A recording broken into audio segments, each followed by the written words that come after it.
If you're watching this video, then you must love whistle notes as much as I do. Inside.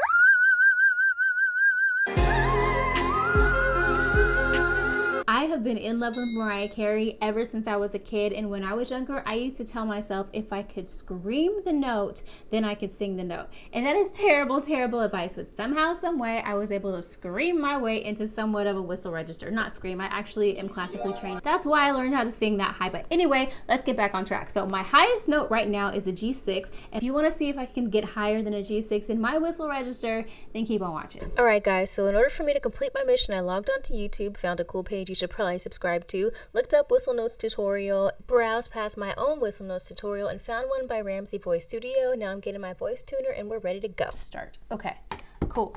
So if I were to sing this note, it says it's an F6, and that's what it is. Cool. All right, let's do it. The first technique that I want to show you to help you find whistle register is what I call the yawny whistle. And this is one of my favorites because it comes from a really, really relaxed place. So what you're going to do is you're going to pretend like you're just waking up in the morning, you're going to drop your jaw to form an ah vowel, and then you're going to whistle through that. You may feel like you're kind of pressing against the breath, or kind of pressing against the vocal cords. So it's kind of like, just like that. And it's okay, there's like a couple of bubbles, like, kind of sound in there. Oh my God.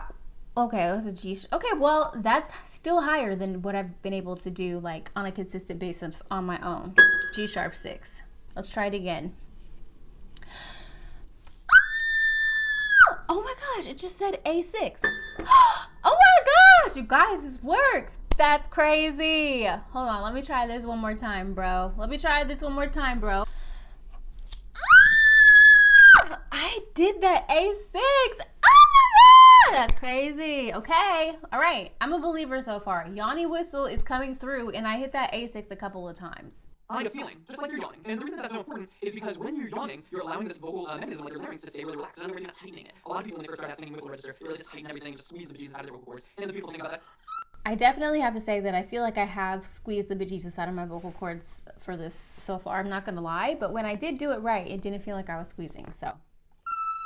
Yawny whistle is that it just keeps everything really relaxed. Right, now, the second technique that I want to show you to find your whistle register is what I call like the whiny puppy. Pretend like you're just like, a really whiny little puppy, like, just kind of making like a little bit of like a kind of sound at the very top part of your voice. It's really interesting to me because a lot of these onsets that he has are kind of like glottal, kind of edgy, as opposed to like leading with air.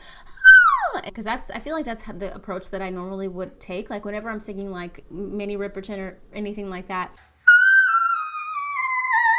I typically will kind of lead with air. So it's interesting to see that he's leading with more of a closed kind of onset. Now, when you're doing this, make sure that you take a low diaphragmatic breath. Again, you're going to keep the jaw dropped to an ah vowel, and you're going to just pretend like you're a whiny puppy.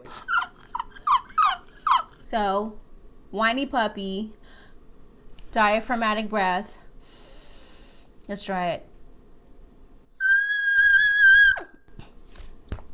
But that's leading with air. Yeah, that feels kind of squeezy. Okay, so far I would say I've been able to get up to that A6 on the yawny whistle. That's the winner for me so far. The third technique that I want to show you is the bird whistle. Now this is, again, kind of like you're imitating a sound of like an animal or an exotic bird or something like that. And you're just going to take kind of a feeling of like a caw. Like you're still maintaining that ah vowel, but adding just a little bit of breath, that consonant, to allow you to find a little bit of that whistle. So we're just going to try. So with each one of those, I'm getting a little bit of that going on that's allowing some breath to pass through the back of my vocal cords, but the front part is staying totally still, so that. And then you'll see, like, as you do it, you'll be able to hold it a little bit longer as you go through. So,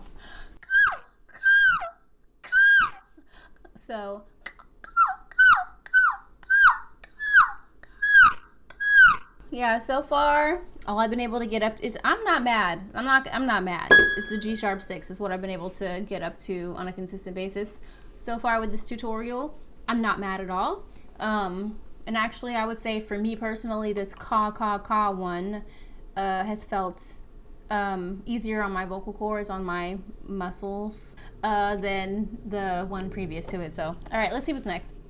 The weight lifter. Now this technique I'm going to show you right here is a little bit more advanced. And the reason that it's a little bit more advanced and the reason that I put it a little bit later in vocal techniques to help you find that whistle register is because it can be really easy to overdo this one. We're basically going to kind of pretend that we're lifting something heavy and we're going to push a little bit of breath at the vocal cords, which if you're lifting something heavy, usually your vocal cords are completely closed, and to push breath at those can cause a little bit of vocal damage. So you want to be really careful how you do this. So we're not actually going to like completely bear down our weight, but we do want a little bit of that feeling of that kind of closure feeling, like you're resisting the air from your lungs. So we're going to go ahead and imagine that you're lifting something heavy that'll close the vocal cords, then you're going to gently press a little bit of air against that, like.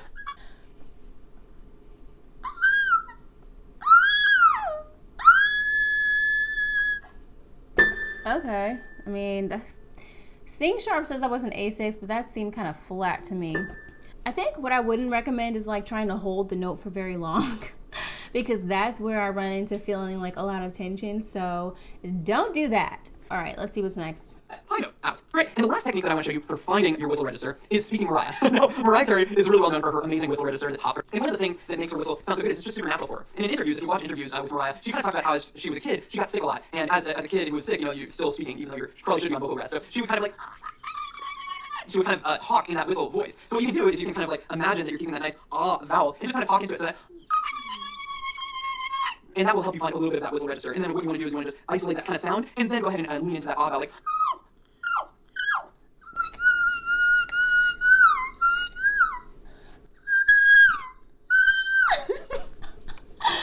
This is cray cray. This feels so silly. I know what my students feel like when I give them crazy vocal exercises to do, bro. This feels silly. Guys, now that you've started to find that whistle register at the top of your voice, the time is time to kind of like start developing that whistle register at the top of your voice. So for ladies, we'll probably start about a fifth above that, right around like an E6 below there. So what we're gonna do is we're just gonna find that whistle register and then we're gonna see if we can match it on pitch. Me personally, I really like that yawny whistle, so I'm just gonna see if I can... Okay, so let's just see. I'm gonna do this with the yawn. So we know that was an E6. Let's try the F6. Okay, this is the F sharp 6. I'm really trying to yawn. I'm trying to tap into that feeling. Let me see. All right, that was cool. This is a G6. My voice is definitely feeling tired. All right, that's the G6. If I can get up to this G sharp 6 and the A6, that would be dope. It sounded terrible, but I did sing it. Let's try this A6. Don't judge me, guys. Maybe I should yawn this way. Okay, let me hear it again.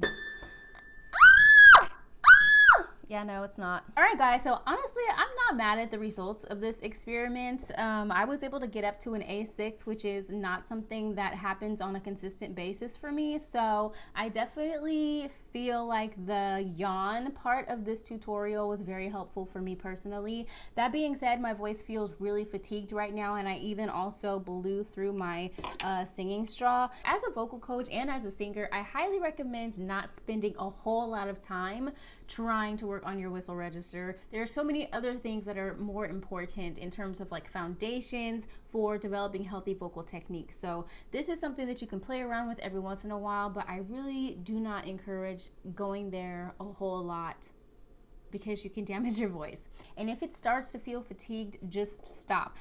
For the purposes of this video, I didn't stop and I just kept on going. But normally, if my voice started to feel tired, which it like did after the second exercise, I would have just been like, you know what?